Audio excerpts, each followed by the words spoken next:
Welcome back, everybody, to the Slim Flippers. I am Wes, and today I am joined by Ken Gaetano. Ken, how you doing today? Doing good, doing good. And you, if you want to introduce your call sign, so to speak, you want to tell everybody who Yeah, you are. so yeah. Everybody calls me the Hustle Bee or B. That's pretty much my Instagram, and that's where we pretty much have documented our journey since the beginning.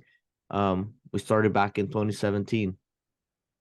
And what a journey you have been on. You've been in the United States for how many years now? 10 years. Been here for 10 years. 2013 is where when we move in. Um that so yeah, that's how long I've been here in the States. Yeah. Okay, so when you first came to the States, I kind of went through some of your videos, and I'm gonna throw out some jobs Mhm. that you were a part of. One of them was selling fruits. Was that Yep. here in So the that States, or was was that before you got here? No, that was still in the Philippines. Yeah, I had a pickup truck and loaded it with fruits and then sold it in the corner. What kind of fruits were your best sellers at that point? So it was like a bunch of them were like pretty much obviously tropical fruits that we got from the Philippines. So we got mangoes and durian. I don't know if you guys know about the durian. It's the stinky fruit everybody talks about, but yeah, it's very famous in Asia. Stinky fruit. Is Yeah. it a good fruit though? Well, it's either you love it or you hate it kind of fruit. And you I love it. I love it. Yeah, yeah. You have to love it to have it in the back of your pickup truck because the smell, as I said, people call it stinky. It's actually it was on Fear Factor. It's that stinky that some people are afraid of it, but okay? some people just love it. Yeah. Okay. Um, car shop. hmm Did you have it over in the Philippines, or did you have it when you came here? Yes, that was still in the Philippines too. So I was I was that was kind of like my I guess my first big venture flipping fruits, and then I had a car shop and a coffee shop while I was going to college there. So that was pretty much the whole timeline. Yeah. Wow, two different car shop and coffee shop. So Yeah. were you the mechanic? What were you? What was your job title in that? So so pretty much, I could work on cars and stuff like that, but I actually was a sponsored race driver over there for 2 years. And Okay. out of that, I saw the opportunity that, okay, I kind of have some winning streak. I had more wins than losses, so I kind of use it as marketing. But yeah, I pretty much just ran it. At that point when I had both businesses, I had 15 people on my payroll. So would it be fair to say that you started learning to hustle early? Yes, early, very early. I actually gave up my allowance to get a car. That's what I said. Like I just buy me this car and you don't have to give me allowance for the rest of my life or I won't ask money for the rest of my life. That's what I told my parents. And then that kind of pretty much started around when I was between 16 to 18, right? Because that was the time that I wanted a car. I wanted to be a cool kid that has a car early. And obviously it was a lot harder in the Philippines. At that point, I just didn't care what kind of car I get. Get me some wheels underneath me so I can move. Yeah, yeah, pretty much. The call center. That was here. That That was was here. so Yeah, was that that where was the break happened between the coffee shop and all that, and then the call center? Is that kind of in the same neighborhood when you left the Philippines and came to the United yeah, States? that was pretty much what I when I got here. The first year I couldn't work because I had to get my permanent residency and my social security, pretty much all the work permits that I need. So I was waiting for that. Um, and then that's when, as soon as I got it, I just started applying for jobs. And yeah, like the irony of me being Filipinos from the Philippines overseas coming here and becoming a call center agent. So that was funny. Maybe I'm taking you back to the Philippines just a minute, but I mean, are you looking around your shop, or having like a coffee and donut from your coffee shop or whatever, and you're sitting there going, "I think I'm gonna go to America, the United States." I mean, what was your thought process then? Where did you just Yeah, say, "I'm leaving here"? so the first time I came here was when I was 12 years old. Um my parents saved up for it and just thought that it was a really cool thing to take me and my sister to Disney World in Florida. So that was my first introduction. And then, right, well, what you do on vacation, I guess you go to theme parks and go to outlets. So it was two of like the things that I love. I love obviously Disney, and then I love shopping, which was my first introduction of Nike outlet, the Nike outlets. So after that, it's always been a thought, and every time I had a chance to come here, I always would want to like visit the outlets, and then it came to my thoughts like I wonder how I would do if I lived here. So that was always kind of like, I guess, um a desire. And also when I had my business, I was like, I wonder if I could survive there, going to a place where I really don't know anybody. Can I build something out of nothing? So that's when me and my wife decided to get married. uh we moved here, sold everything, and I just only had two suitcases. And that's when I said, let's move to a place where we know the least people. And that's how we got to Cincinnati, because my dad knew somebody here that let us stayed with him for 6 months so that we could, get apartments and stuff like that. So yeah, move here with no family, just me and my wife. The question is, were you able to transfer your car over here? No, I actually think two or three cars was left there, and over time I was just like, when you're starting off, right? Obviously, I really didn't have that much money, so I wanted to keep it for as long as I can, but they all end up gotten sold because I wanted the money here. And at that point, I was like, okay, obviously it costs a lot more here, so I was like, I had to sell it and then try to get me a car here. Yeah. And when you first came here, though, did you see it like a daunting task, or did you thought, I'm just going to chip away at this just a little at a time? Um, I saw it as a more of like a relaxing way of me to um make a living, because um as we mentioned earlier, like I started hustling really early. And then when I graduated from the university, I had all these responsibilities. I was at the coffee shop early morning. I was at the car shop. I had to go to school at night. It was nonstop. The only days I had off was pretty much Sundays. And everything I couldn't go. I can go on trips. I can go on vacations. So I felt like really tied down with the shops that I had. Um, and that's when I said like I felt like I was robbed of my early years. That's kind of like where I was at. And I think it was just burnout pretty much. It was me getting burnt out. And that's when I said like I just need to get like a 9 to 5, and and I could care less if the building burnt down because it's not mine. So there was like that I guess huge responsibility that was taken off me from moving here. And that's when I felt, yes, it was kind of like daunting for sure, but it was like, well, like I really don't have any responsibility besides my bills. I didn't have any rent to pay. I didn't have employees to pay. I didn't have insurance to pay. I didn't have to deal with customers. I was like, finally, it's just me. Can I take care of just myself? So Yeah. when you did move out of this person's place and you went to your own house, were you looking to buy like a Nike outlet store?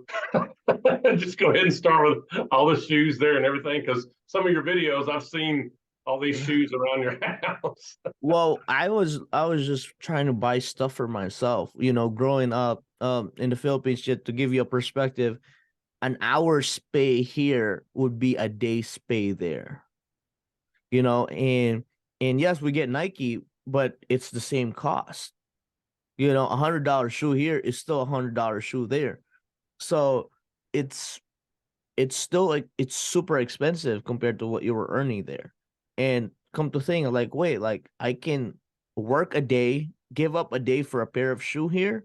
I'm like, count me in. That was kind of my mentality, right? Like I'm in, like the next 4 days will be for bills, right? Or something like that.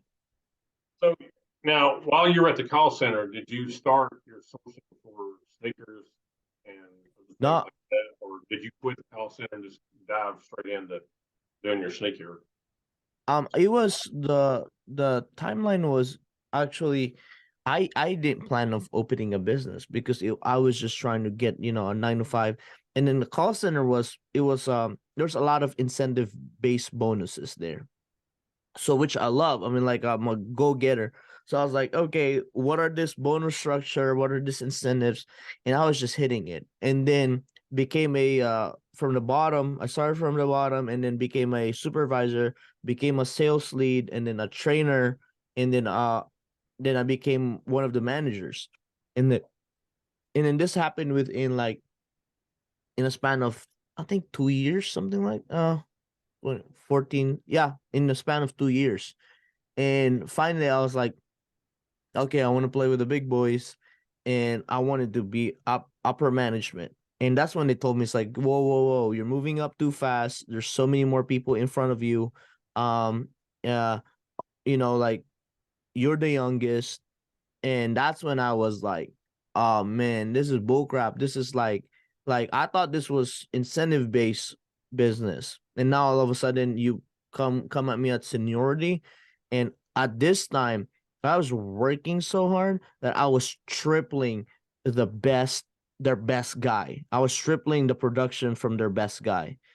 And I didn't know how I for me, right, as a business owner mentality, I was like, man, like, we gotta keep Ken. This guy is, you know, he's working hard, he's breaking barriers, he's doing whatever he can. But they were like, they felt threatened. Everybody looked at me and like, yo, you gotta slow down, you're making us look bad. I'm like, that's when I was like, oh man. I like Hanging the so status quo, Ken. Come on now. yeah, I mean, to be honest, that was my first actual real job. Like, that was my first job. And and I was like, okay, I need to start making an exit.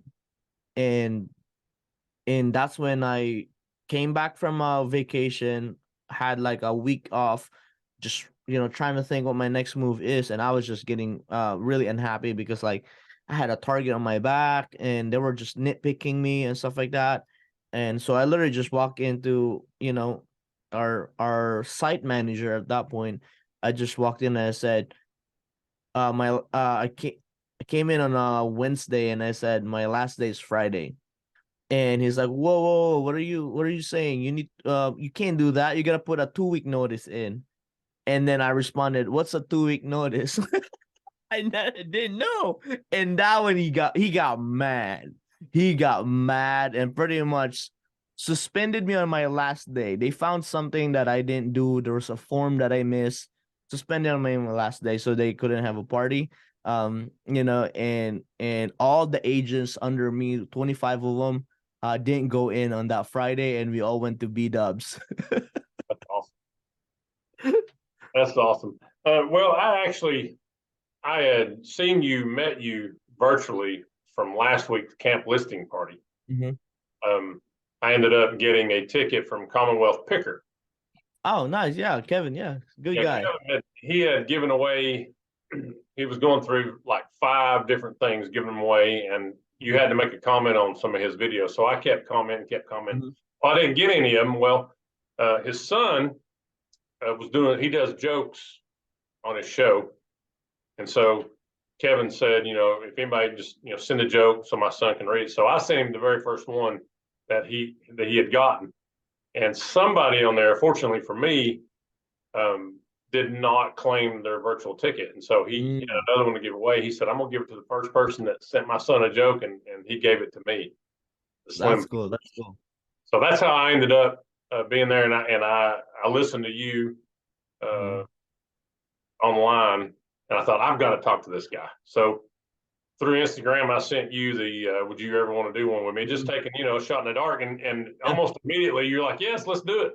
So that told me right then what I need to know about this guy right here. Ken he's a go-getter and he gets after it. And not only do you talk to people like the higher ups in eBay and you do all these podcasts and everything, but you're talking to somebody like me that's got like 23 subscribers. So, no, man, we all start in zero. We all start in zero. That's how we say. I started at zero about 5 weeks ago. and Oh, there you go. this is my ninth podcast. So That's awesome. you got to start from somewhere, right? Yeah, have to be that, and that's what I tell everybody. It's like we all start with zero, and it just depends. I've always said that the result will be proportion to the effort that you put in, and there's no better way. There's no better place of actually proving that right than in this country. Because I've always said this country is the land of opportunity. It's just a matter of how hard you hustle. Well, something's always stuck with me. Michael Jordan, he said you'll miss 100% of the shots you don't take. You don't take 100%.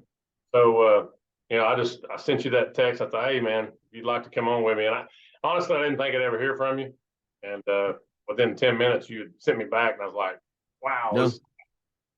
this guy is awesome.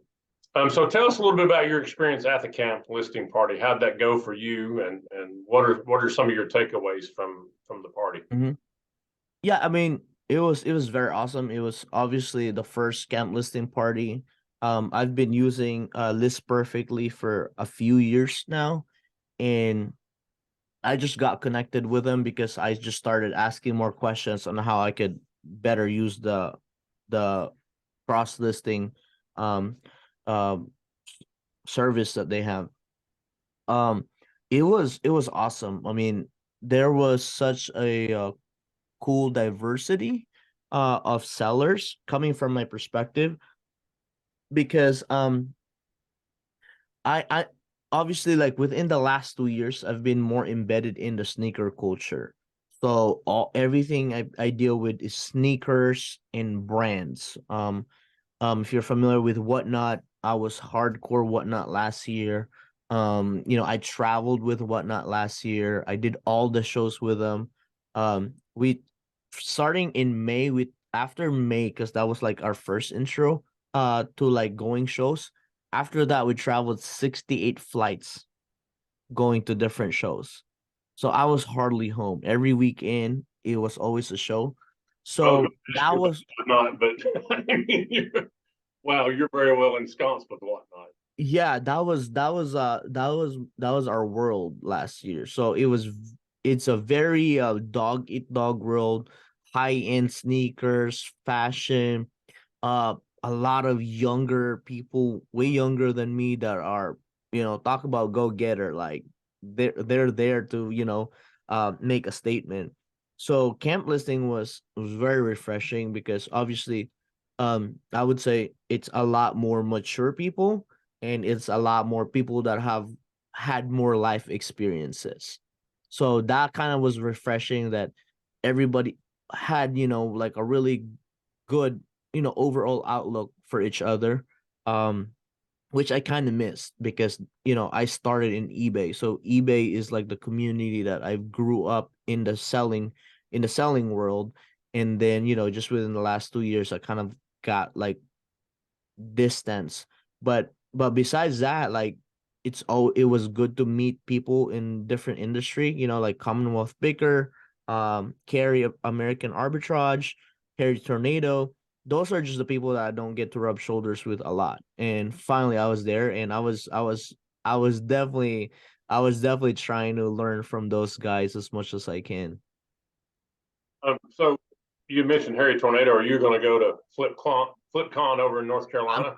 I'm trying to make it. I'm not 100% sure. It's just there's just so much travel within the next 2 months for us.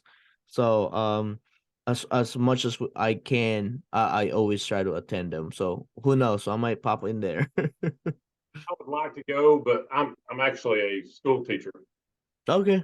I'm a PE school teacher actually, and we start back last week in July, so it's kind Mhm. of hard for me just to step away because this Sure. resale game I do, it's just part time. Okay. Uh, I like to do these podcasts to meet people like yourself. I find I like to pick people's brains, and For sure. it's how you learn things Yeah. and gain the knowledge that you need. But I would like to go to FlipCon, but I don't believe I'm going to be able to make it. I'm pretty close Yep. to it, a couple hours away. But um, anyway, um, so in my PE class, and I've heard you mention this, but that's why I'm bringing this up. kids, so I'll have some kids that'll get upset, we lost, whatever, and I always tell them, you didn't lose, you learned. Mm-hmm. And I always talk to my kids about either you win or you learn. Right. One way or the other, you're going to get something from it. What did you Mm-hmm. learn in the process? And my son, who just finished up, he's playing high school football. Um, they didn't lose many games. In 3 years, I only lost 3 games. Wow. He would get upset, and I was like, I always ask him two questions: what did you learn, and did you have fun? Right. I never focused on, getting beat or losing. Yeah. You pull something from it. So, in your philosophy in this game, the resale game, how do you see winning and learning? I know you don't see it as a loss, but you always. Mm-hmm. How do you approach that?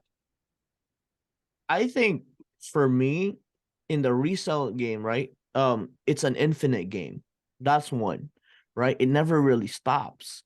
There's no shot clock, there's no game clock.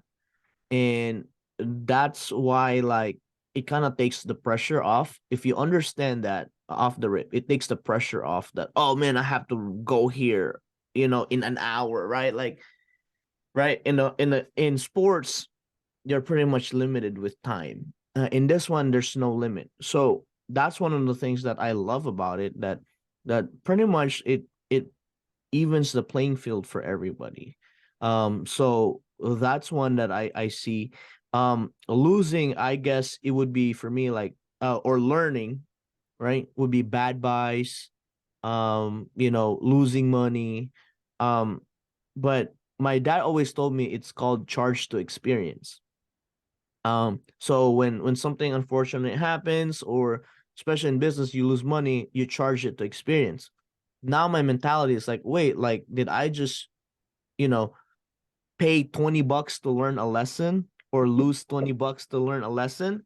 So that's how I look at it. So early on, when I pretty much had zero experience, because I had some experience with sneakers, but it wasn't really the majority of the sneakers I was selling. It was like, I've never sold football cleats in my life, right? I've never sold soccer cleats. I've never sold baseball cleats. So that industry I had to learn. Um, and the mistakes there was, you paid $20 for a bad size, right? So that was the learning lesson.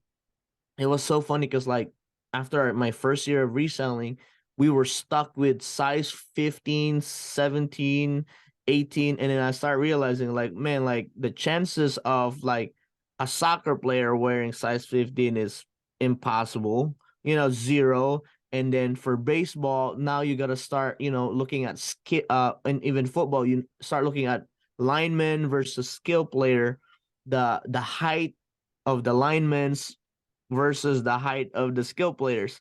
So now it's like, oh, okay, this would be like a running back shoe, a wide receiver shoe, and then I could go up to like 12.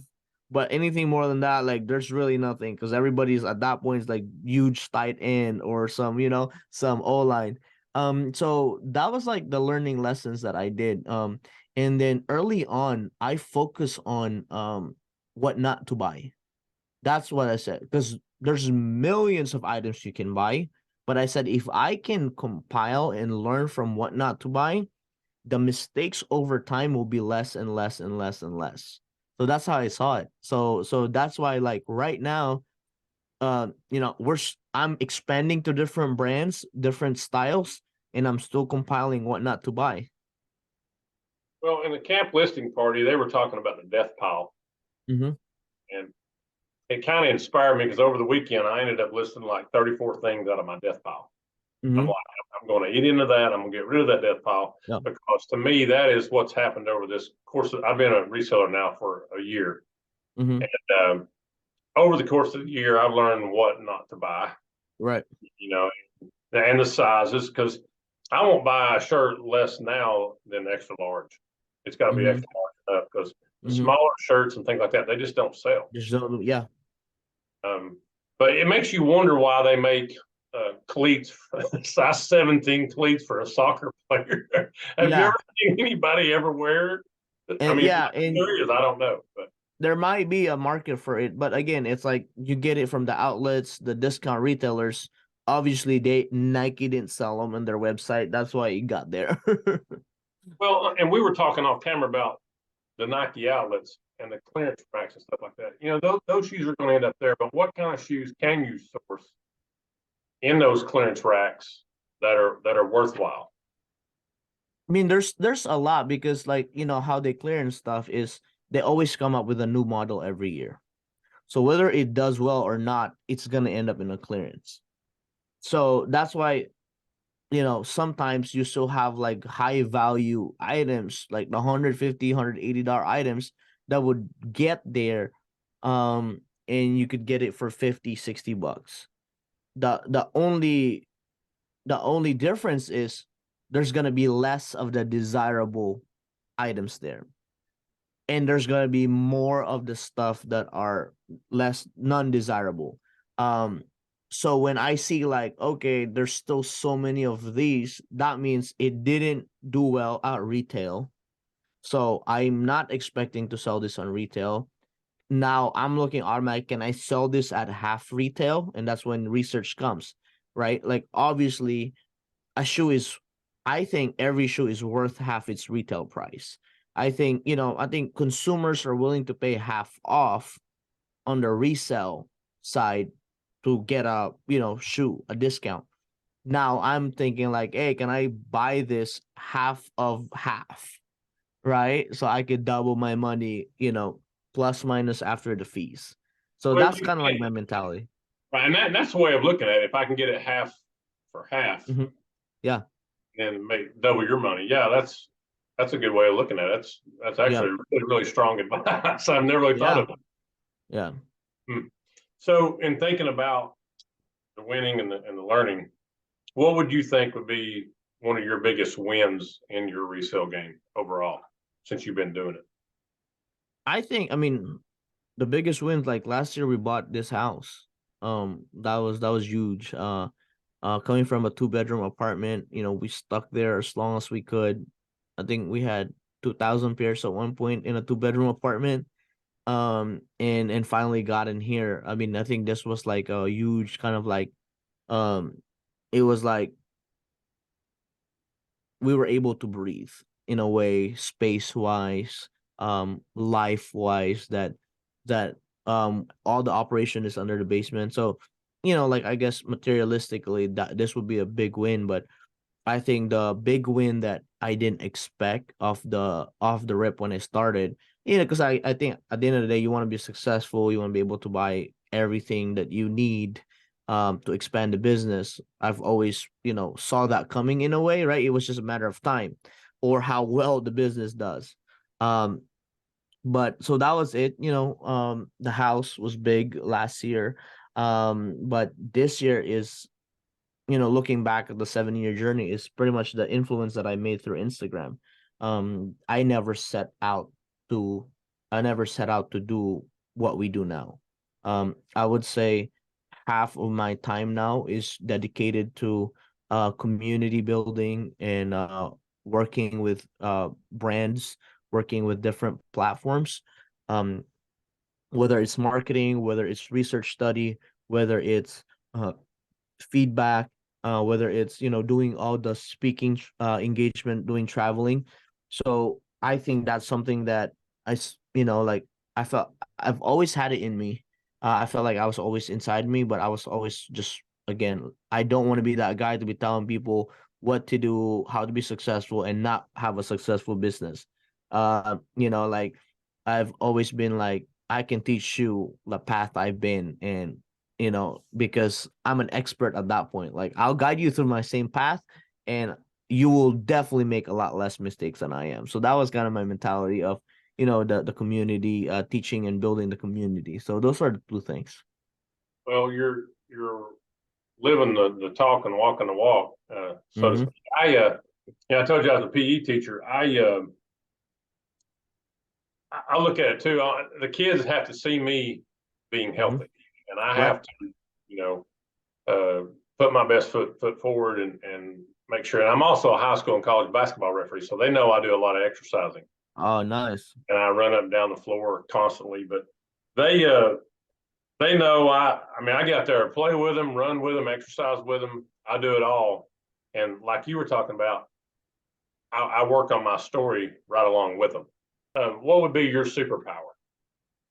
Yeah, it's definitely networking now. I mean, that's that's one of the things that um there's a lot that you can get just from networking and knowing people. One is you learn from their mistakes. You learn the things that are they're doing and you're not, and what not to do, right? So um I think that's very important. And even that is like really finding your community. That's how, because well, like we're 7 years in our journey, and there's a lot of like, like by yourself moments, and which could really play a huge um role about you giving up. I think, that's why a lot of the businesses, most, I believe they're only 30% of the business survive after 3 years, because that's the first 3 years is the toughest. And when you don't have a support system, when your mental game is off, you don't have people surrounding you, pushing you and cheering for you, and being there for you. I think i think that's hard. So I think with networking, getting to know different people. I met my, my, I call him my brother now, which is Glenn Hustler Hacks, through the community, through YouTube. And I met him personally at a reseller event. So that was kind of like the thing that I value the most, because at the end of the day, right, for me, people is the most important thing in life. So I think networking is definitely something that I've um polished throughout the year and continue to polish. Yeah. So I don't know if you have this because we take things from a lot of different people. Hmm. Uh, who would be your top five people that you've either gleaned information from or and really learned a whole lot and inspiration as far as your journey? I know, like Hustler Hacks, you were talking about him. Yeah. Surely he's pushed you to be better, right? Be great. Yeah. Um, I crazy enough, a lot of them are authors. Simon Sinek is one. Um, talk about starting his book Start With Why. Um, Seth Godin is one. His number one blogger. If you type his name Seth, he will be the first one that pops up on Google. Talks about how to become a linchpin, how to become irreplaceable. Um, and his idea of purple cow, how to stand out. Um, the other one is faith based. He's Erwin McManus, just a genius in communication and thought process. To be honest, I think a lot of them are authors. Because I'm just like shooting for the star. I think at this point it's like I'm in a position where I can't reach the millionaires. You know what I'm saying? Like I haven't really been in, close relationship with them. Um, because at that point it's like trade secrets, right? And in the industry, the higher you get, the less people is there. And it's just a matter of like, are they willing to mentor you? And I've always kind of like felt like, man, if nobody is, then I gotta learn so much that I can be that person to the next guy. And that's why I made it my personal goal to say yes to all opportunities, not for me, but for the person up and coming. So I didn't really know your story, but but when you said it, and when you just, like you said it, like, oh, I'm just starting. I was like, I'm glad I said yes to this opportunity, because what I feel like there's not a lot of opportunities for me. I want to be that guy for other people. I thoroughly appreciate you saying yes and speaking with me because you could have very well just never even answered it and passed on by. Yeah. And I really do appreciate your time a whole lot, probably more Yeah. than you'll know. But like you said, though, you got to start from somewhere. Mhm. and you got to work on your superpowers. You got to figure out what your niche is going to be. Of Yeah. course, yours is the sneaker game. Um, Talking about all the different platforms, which one is there one that you favor over the other, or do you appreciate all of them? I try I want to try everything. That's my goal. And I when I try, that means 100% effort, kind of like how I did with Whatnot last year. I think that was 150% effort last year. It was just a lot of work put in. But I always say at the end of the day, it's the buyer who has the most buyer. So it's either I start selling on Amazon. It's just that I'm not a fan of like the seller platform there, and eBay is really the number one because they have the most users, the most buyers, 130 million and counting right now, buyers, right? And with the stuff that I sell, eBay is known for the use and the past season items that they can get anywhere in store. So if you walk in, Foot Locker or Finish Line, you're not gonna get the Air Max 2019 or 2018 there, right? Like one of my, one of the most popular Air Max is the Air Max 2017. And they actually start reproducing them again, but every time they get there, they sell out or they get to the outlets. So eBay is known for like the past season, new and past season items. So that's why like I lean more to eBay, and it's just the platform itself is good. There's definitely a lot more improvements that can make, but also what eBay has done well is foster community. So that's why there's like a win-win situation there for me that I've seen, because yes, it's the oldest tech company in the one of the oldest. I think they're the only one that survived this long, because they're a tech company 20 years ago. So one is they always have a track record. They're a big boat. It's hard to rock a big boat.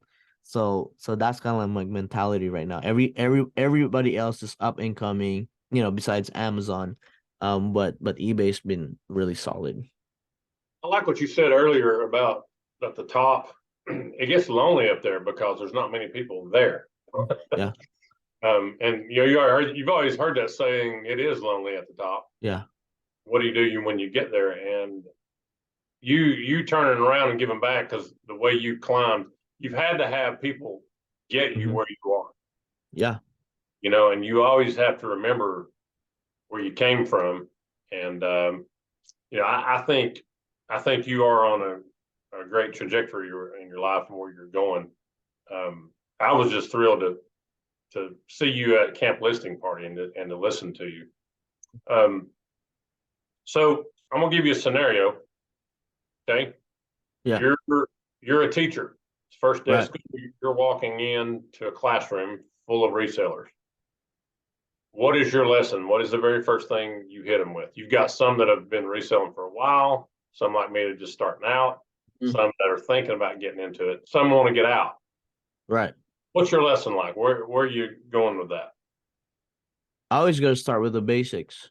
Um, Fundamentals like basketball. I'm a fan of fundamental players. Um, the person that knows their fundamentals, their basic, are the ones that are not easily, swayed to a different path. So I guess, you know, I think two things. One would be like, why are you doing this? I think you gotta know your why. You gotta know the reason why you're doing it. Because if your reason is deep enough and it's important enough, nothing should make you quit. Like I've told, I've heard people, I do this for financial freedom. I do this for my family. I do this so I can afford my family vacation, take them to a different experience. Now, I'm I'm gonna say that, all the reasons why people do it. It's like, well, if they're more important than the problems you're gonna face running an e-commerce business, then you're gonna succeed. The problem is if your reason is so light, is so Um, if the reasoning is, I would say, shallow, then kind of like a tree that doesn't have a deep root, it's gonna get, it's gonna be taken down by the wind. So that is one. And so I guess that would be kind of like your mental and your heart, where your heart and mental is. And number two is like the basics. Do you really know the basics of strategy, of research? Um, I would say I would talk about buying, because the better buyer wins overall. The better buyer wins, because at the end of the day, it don't matter how you got it. To the consumer, they don't care how you got it and how hard it was for you to get it. Is it a product that they want at the price that's very competitive? Because yes, you don't have to be the lowest, but definitely you can't be the highest. But if you're within the market range, and everything else is extra. So that's what I always say. And I've heard this from one meetup. Um, when he's probably been selling over at least over 15 years. He said you make money when you buy, not when you sell. So the moment you buy it, and if you made a good decision, you already made money. So so I think fundamentals, learning the basics again, and then lesson about buying. That would be it. Well, there's two other things that I never expected in this reselling thing. Is it's actually helped my relationship with my wife even better. Mm-hmm. We look forward to going out on Saturdays and going to garage sales and talking to people and getting to learn some of their stories. Because people, if they have an attachment to it, they'll tell you the story about the item you're looking at, or something like that. Um, but my wife and I, we went to an estate sale this past weekend, and it's absolutely pouring the rain. Mm-hmm. And we kind of looked at each other. We were an hour from home. We were like, "Do we really want to do this?" And I said, "Well, we're here. We might as well." And we just got absolutely drenched, Ken. I'm not kidding. Yeah. And but it's like when we got back to the car, we got this stuff with us, and we're trying to get it in. We're getting soaked, and water's just coming down on both of us. And we both, when we got in the car, we just started laughing. And it was just one of those joys. I was like, man, I wouldn't have got this any other way. You know what I mean? It's just Yeah. in that moment when it happened, is like, this is very a complete thing, because you can't just make those moments. They just Yeah. happen. Mm-hmm. And we didn't have a towel. So some of the shirts and stuff we had were just wiping off. But those are the moments that I enjoy. Yeah. Um, and the year that I've been doing the resale game, it's I just like getting coffee with my wife and going out and seeing what kind of little treasures you can find during the day. You had in one of your videos, you had you had talked you had showed your office back there, Mm-hmm. your new office where you're sitting, and currently where you're at right now is the closet, I believe. Is that right? Yeah. Yeah. Um, what I really like about your office is right back behind you, your hexagons. Yeah. But those just press to the wall, and they're Uh, soundproof, right? yeah, they have like a double-sided adhesive in the back. Yeah, they're acoustic panels. Yeah. I like those, and then I like your desk, how you can just pull it out and move Yeah. it. That's a really nice piece as well. But yeah, your office is. Do you have a light behind your monitor? I'm looking. That's the second desktop. Yeah, that's the second setup there. That eventually I'm gonna use for, like separate for editing and all the videos that we make. But yeah, that's that, and I shoot products there. That table is, you can roll that table out. So that's kind of like a standalone. So yeah. Um, and one of the last thing I was wanting to talk with you about, and you had mentioned this in one of your videos, the eBay switch. Um, I think I found it, and it's two things. You got to have heart, you got to have a good mind, and you got to hustle. Yeah. Would you agree with those? And can you Yeah. kind of expound on what we were talking about, the switch? Yeah, I mean, like the eBay switch is kind of like the inside joke that eBay turns off your store, right? And yeah, I could feel the sentiment, but I would say I'm just I guess hard nosed, hard work, hustle kind of person that before pointing the finger that oh it's their fault, I would I would encourage everybody to look themselves in the mirror, right? Because a lot of situation, it's like okay, you have 100 items, right, listed on your store.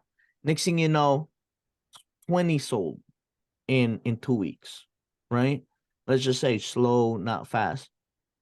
Like you cannot expect on the next 2 weeks you're gonna sell 20 because now all of a sudden you only have 80 items in the game. And a lot of times those 80 are not the most desirable anymore. Your top 20 products sold already. And then your next 20 is not the best 20. And your third 20 is the worst, and going down. So everybody's like, oh, why is my store slowing down? Like it's slowing down because you stop replenishing. That's what I always say. Like, oh, summer slowdown. Like, yeah, it's summer slowdown because you yourself slow down. You know what I'm saying? Like, Yeah. I tell that to people, it's like, oh, why do you think Q4 is so like popping? Because you yourself, as a seller, gets excited with the season. So you have to be realistic. And that's why I say I look at it analytically, right? I always ask people like, oh, summer slowdown. Okay, how many listings you have? He said, let's just say quoting the 100. How many items you sold? 20. So you're telling me you have 80, you haven't replenished the 20.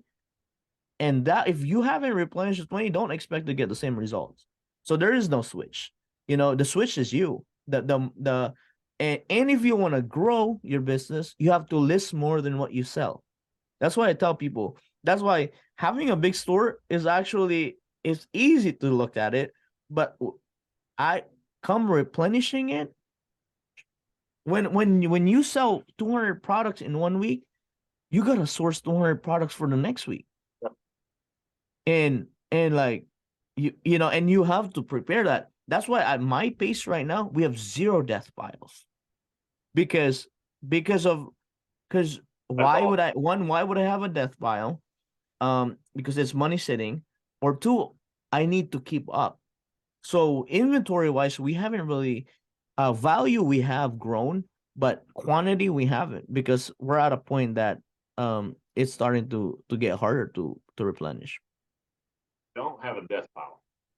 Zero. That's The amazing. only death pile the only death pile we have is like stuff that I'm either like buying as collection and saving it up till the value goes up. But if it's just a regular shoe, yeah, everything our rule until this year was everything gets listed within 24 hours.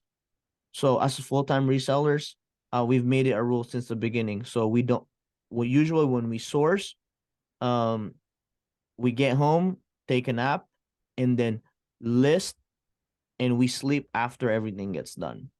So rule is everything gets listed within 24 hours. You sleep after everything's listed. Well, every reseller knows how, sourcing is the best part of it. Going out and finding everything. Mhm. The listing is the worst. Yeah. We It's get it's the net complacent, you know. yeah. It's that's why the moment you start telling yourself that you love listing and you love it more than anything else, the game becomes easy. That's how like me and my wife, it's like listing, organizing, the you start truly understanding why it's so important, whether you love it or not, it can come and go at your emotions. But my question is like, do you wanna sell? Do you wanna make money? Do you wanna reach your goal?